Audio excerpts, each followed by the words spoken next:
Here's how to add subtitles in CapCut using voice. So here's my video clip. Now, first of all, I'm going to add my voiceover in my project. So I'm deselecting my video clips in my timeline, and then in this bottom menu, tapping on audio and tapping on record. Tapping on start record, and I'm recording my voice or voiceover. Once your recording finished, tap this stop button and tap on done. Now it's time to add subtitles, right? So make sure to unselect your clip in timeline, then tap on back, tap on text. In here, tap on auto captions, and now generate from, tap on all, and here you have to select voiceover. So to generate subtitles with your voice, you must need to select here voiceover and tap on done.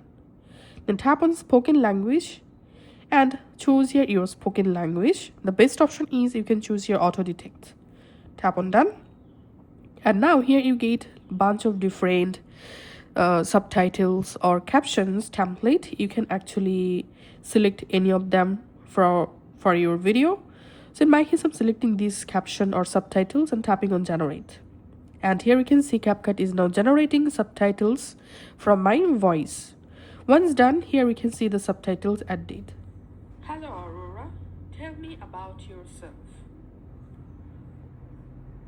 Once your recording finished, tap this stop button. Now if you want to customize your subtitles, you can just select your first subtitles clip in timeline, then tap on style.